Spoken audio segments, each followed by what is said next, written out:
दरअसल लोकसभा चुनाव में बीजेपी को अयोध्या में करारी हार का सामना करना पड़ा। अब जो है बद्रीनाथ भगवान शंकर की जगह बीजेपी को करारी हार का सामना करना पड़ा है, वो भी उपचुनाव में। दरअसल 13 विधानसभा उपचुनाव हुआ, जिसमें 10 पे इंडिया गठबंधन, 2 पे एनडीए और 1 पे निर्दलीय चुनाव जीत के आए हैं। दरअसल मैं आपको बाइफरकेट करके बता देता हूं, 2 बीजेपी, कांग्रेस 4, डीएमके 1, टीएमसी 4 और क्या निर्दलीय 1 जो कि बिहार में जीत के आए हैं, और आम आदमी पार्टी 1 जालंधर की सीट उनके खाते में गई है।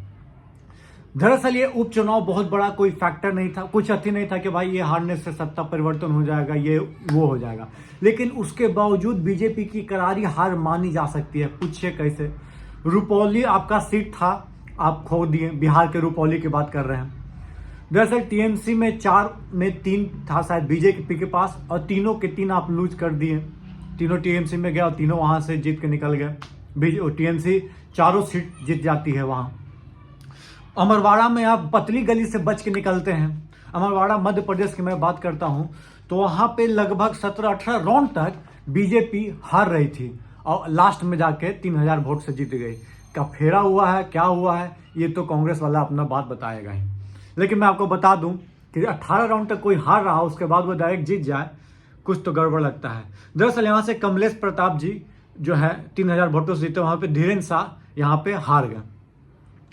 दरअसल अब बात करते हैं हिमाचल में। हिमाचल के 3 सीट में 2 सीट देहरा नालागढ़ जो है हिमाचल जो है कांग्रेस के पास चली गई, और हमीरपुर जो है बीजेपी जीत गए 1500 वोटों से। वहीं पे देहरा की बात किया जाए तो यहाँ से खड़ी थी क्या बोलते हैं वहाँ के सीएम सुखू जी की पत्नी कमलेश ठाकुर, और 9000 मतों से जीतती है। वहीं पर नालागढ़ से हरदीप सिंह बाबा जो है कांग्रेस के 3400 वोट से जीत जाते हैं। सॉरी 8000 वोटों से जीत जाते हैं, 8000 साढ़े 8000 वोटों से जीत जाते हैं। उसके बाद हम लोग बात करते हैं उत्तराखंड की बात करनी जरूरी है। दरअसल उत्तराखंड जो है लखपत सिंह बद्रीनाथ से खड़े होते हैं, और वहां से महज जो है 5000 मतों से जीत जाते हैं। कांग्रेस को वोट यहाँ मिलता है 28,000, वहीं पे बीजेपी को मिलती है मत 22,000। दरअसल उत्तराखंड की बात करें तो एक को सीट जो है बीजेपी के, एक को सीट कांग्रेस के पास नहीं गया था, एक भी सीट कांग्रेस के पास नहीं गया था, सब बीजेपी के पास लोकसभा में गया था। लेकिन यहाँ विधानसभा में उल्टा है, दोनों सीट जो है आपको कांग्रेस के पास चला गया।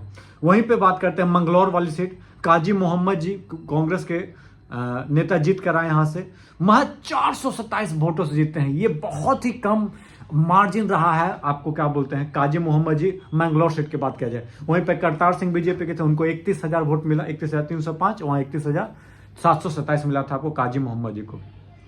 वहीं पे हम बात करते हैं आपको क्या बोलते हैं बगदा सीट, बंगाल की बगदा सीट, जिसमें टीएमसी जो है 33,000 मतों से जीत जाती है दोस्तों।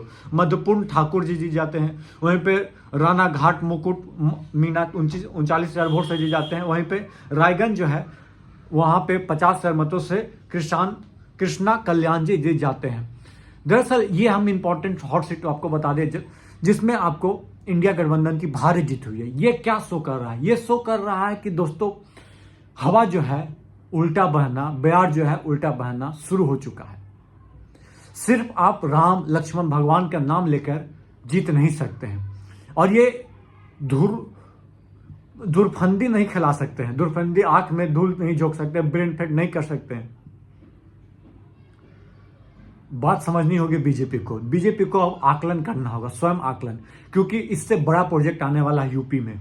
10 सीटों पे चुनाव होने जा रहा है दोस्तों। यदि यूपी यदि हार जाएगी बीजेपी 10 सीट में, मैक्सिमम सीट यदि हार जाती है, तो समझिए बहुत बड़ा सेटबैक होने जा रहा है, और सत्ता के गलियारों में बेचैनी बढ़ना अवश्य हो जाएगी, और बढ़ाना पड़ेगा भी। दरअसल बीजेपी को अब आत्मचिंतन करना होगा कि यहां से रिवाइवल कैसे होगा। लगातार डिक्लाइनेशन की ओर बढ़ते जा रहे हैं। या तो जमीनी स्तर पे काम नहीं कर पा रही है बीजेपी जिस लेवल पे काम करनी चाहिए, या उसके नेता वहां पहुंच नहीं पा रहे हैं, कारण जो भी हो। और ये इंडिया गठबंधन के लिए खुशी की बात है कि भाई लोकसभा के बाद एक और बड़ी जीत उनको मिली है। लेकिन मैं इससे भी बड़ी जो टफ टास्क मानता हूं, जो बड़ा टास्क है, वो यूपी का बाईपोल इलेक्शन है। दरअसल मैं बिहार की बात करते हैं, बिहार की चर्चा नहीं की होगी। बिहार का मैं आपको बता दूं, रुपौली विधानसभा में बीमा भारती जी खड़ी थी आरजेडी से, और आपको खड़े थे शंकर सिंह क्या बोलते हैं निर्दलीय और क्या बोलते हैं कालाधार मंडल जो कि जेडीयू की तरफ से। कालाधार मंडल कुछ दिन पहले आरजेडी में थे, बीमा भारती जेडीयू में थी, वो जेडीयू को छोड़कर आरजेडी में गई टिकट मांगने के चक्कर में, ना संसद बन पाई और इस बार तो इतना खराब प्रदर्शन रहा है कि मैं आपका बोल। संसद में भी जो संसद का चुनाव था तब भी उनका प्रदर्शन बहुत खराब था, सांसद का जब चुनाव था तो अभी जो है तीसरे वोट मिला है। वहीं पे शंकर सिंह निर्दलीय हैं, जीत के आते हैं, इनको 67,000 वोट मिलता है और कालाधार मंडल जी को वोट मिलता है आपको 59,000, 8,000 मतों से जीत जाते हैं कालाधार मंडल। तो यहाँ भी इंडिया की बड़ी हार समझना होगा, खाली जाति धर्म से बात नहीं चलेगी, इससे आगे आपको आपके पार्टी को सोचना होगा। रोटी, रोजगार, कपड़ा, मकान, किसकी बात, इसकी बात करनी होगी।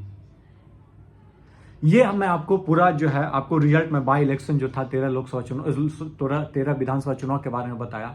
आपको क्या लगता है ये चुनाव कहां हार गई बीजेपी? दरअसल मैं आपको बता दूं, बहुत जगह ऐसा सीट था जहां पे मुख्यमंत्री 3-3 बार 4-4 बार जा रहे थे, लगातार प्रचार प्रसार कर रहे थे बीजेपी के, उसके बावजूद हार गए, बड़े मंत्रियों के जाने के बावजूद हार गए। तो बड़ा सेटबैक तो है। कहां मात खा गई बीजेपी? प्लीज कमेंट बॉक्स में कमेंट करके जरूर बताइएगा। धन्यवाद। जय हिंद, जय भारत।